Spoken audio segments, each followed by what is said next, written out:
जबलपुर से 12 मील दूर एक संगीन घाटी में आज भी रात को एक अजीब आवाज सुनाई देती है। What sound is that?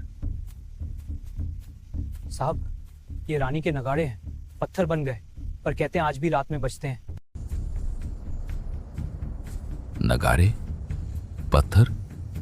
नहीं, ये एक ऐसी रानी की कहानी है जिसने अकेले पूरी मुगल सल्तनत को मुंह तोड़ जवाब दिया।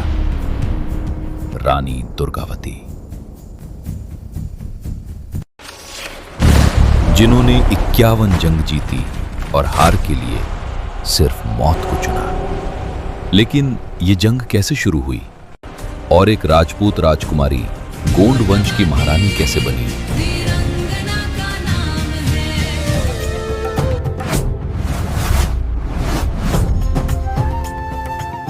5 अक्टूबर 1524 दुर्गाष्टमी का पवित्र दिन कालिंजर के किले में चंदेल वंश के राजा सालवाहन के घर एक बेटी का जन्म हुआ।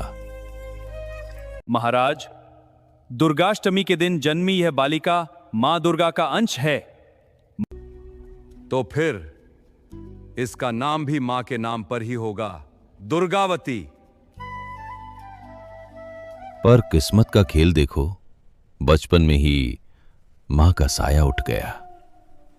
राजा ने फैसला किया ये बेटी दरबार के राजकुमारों के साथ ही तलवार चलाना सीखेगी। घोड़े, तलवार, धनुष और शिकार सब में महारत हासिल की। और जब कभी खबर मिलती कि जंगल में शेर दिखा है, जब तक उस शेर को मौत की नींद नहीं सुला दूंगी, पानी तक नहीं पीऊंगी।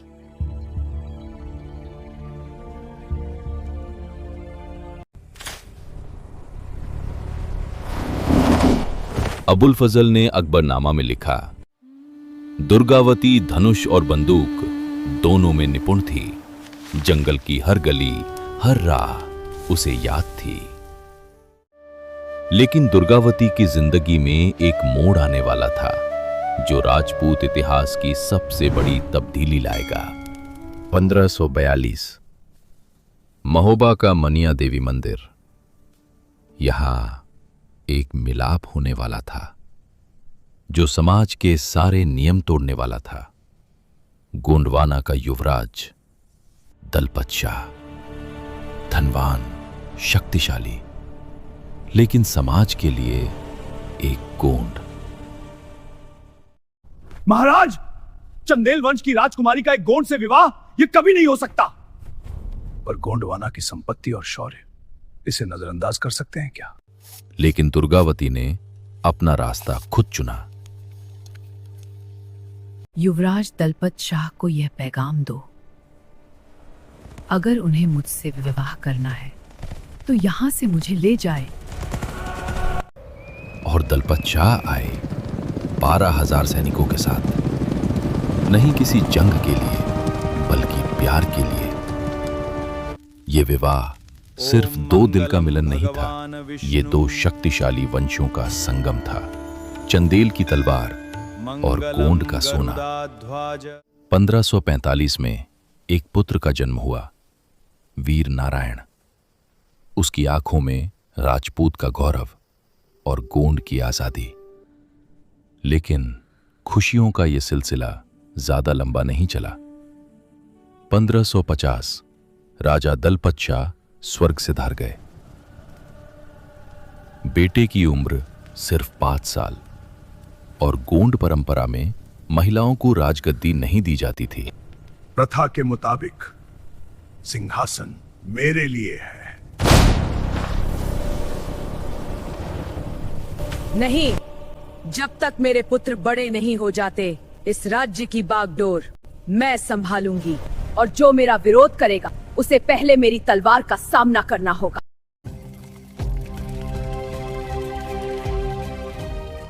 अपनी पहली राजनीति दुर्गावती ने देश की राजधानी बदल दी, सिंगोरगढ़ से चौरगढ़। यहाँ पहाड़ों की सुरक्षा है।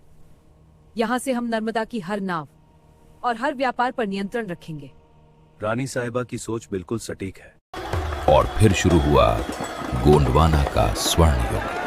70,000 गांव, 20,000 घुड़सवार, 1,000 युद्ध हाथी, 12,000 गांव। रानी खुद देखती थी। हर गांव के मुखिया का नाम उसे याद था। सूखे से बचाने के लिए विराट जल संरक्षण तालाब बनवाए। रानी ताल, चेरी ताल, आधार ताल। खेती इतनी समृद्ध कि लोग टैक्स सोने के सिक्कों से देते थे, हाथी से देते थे। हिंदू मंदिरों में गोंड समाज की कहानियां उभारी गईं। दरबार में मुसलमान अधिकारी सम्मान के साथ बैठे। पर जहां चमक है वहां छांव भी होती है, और ये छांव बहुत लंबी आने वाली थी। 1556 मालवा का सुल्तान बाज बहादुर, उसकी नजर गोंडवाना की संपत्ति पर थी। एक औरत के हाथ में इतना धन, यह राज्य अब मेरा होगा। लेकिन बाज बहादुर ने रानी दुर्गावती की शक्ति को कम आंका था। जंगल की एक एक गली जानती थी रानी। आज गोंडवाना की धरती अपने वीर बेटों का रक्त मांगती है। जय गोंडवाना। और वो जंगल उसकी सेना बना। बाज बहादुर की सेना भाग खड़ी हुई और रानी ने अपनी 51वीं विजय प्राप्त की। लेकिन 1562 में एक नया दुश्मन गोंडवाना की सीमा पर आ गया, मुगल साम्राज्य। अकबर के हाथ में अब मालवा था और आसफ खान की नजर गोंडवाना के खजाने पर थी। रानी के खजाने में हजारों मन सोना है, उस पर हक मेरा है। जहांपना, गोंडवाना को मैं आपके चरणों में झुका सकता हूं।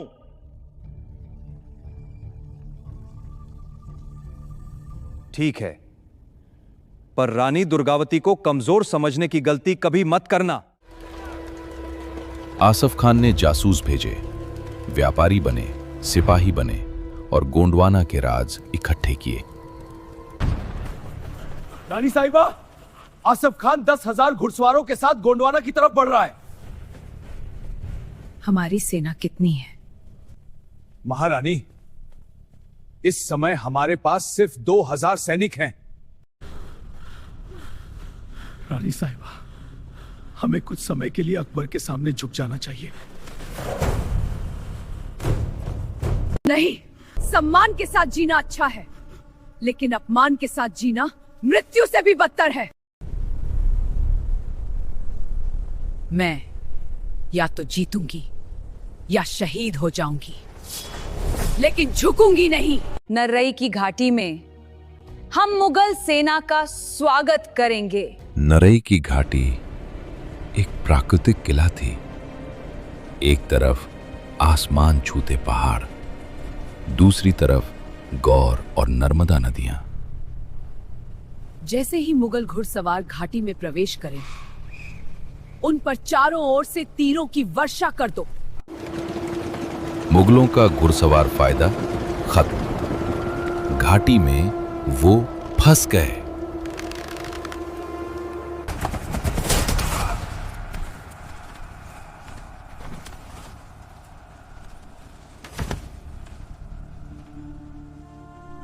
फौजदार अर्जुन दास शहीद हो गए।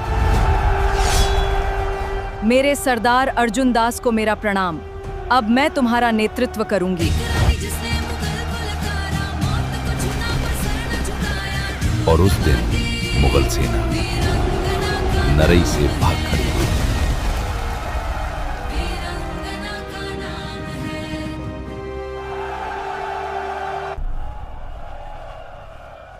सुनो, आज हमने विजय पाई है, लेकिन कल आसफ खान अपना तोपखाना लेकर आएगा। अगर हम आज रात उनके शिविर पर धावा बोल दें और उनकी तोपों को नष्ट कर दें,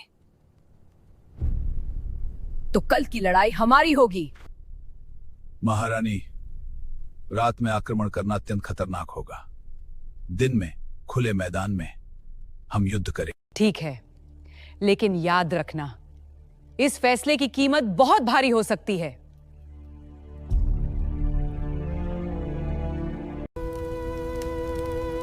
और वो रात जो गोंडवाना के इतिहास को बदल सकती थी, ऐसे ही निकल गई। आज ये रानी अपनी आखिरी जंग लड़ेगी। 24 जून 1564, नरई घाटी। 10,000 मुगल, 2,000 गोंड। पर रानी ने कभी गिनती नहीं सीखी थी। माँ, आज हम दोनों साथ लड़ेंगे। मेरे शेर, आज दिखा दे चंदेल और गोंड का खून एक साथ कितना शक्तिशाली है।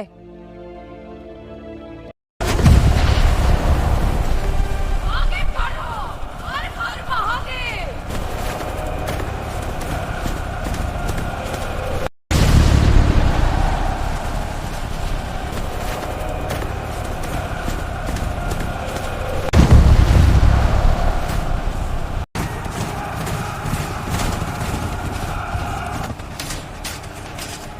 तीन बार, 3 हमले। हर बार मुगल सेना पीछे हटी।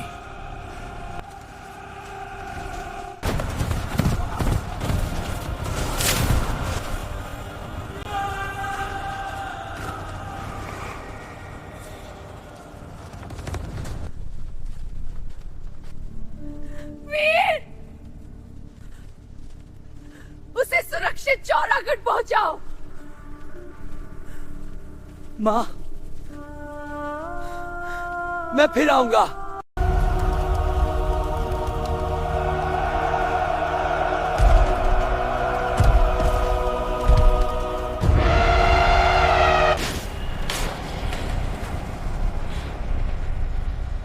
पहला तीर कान के पास।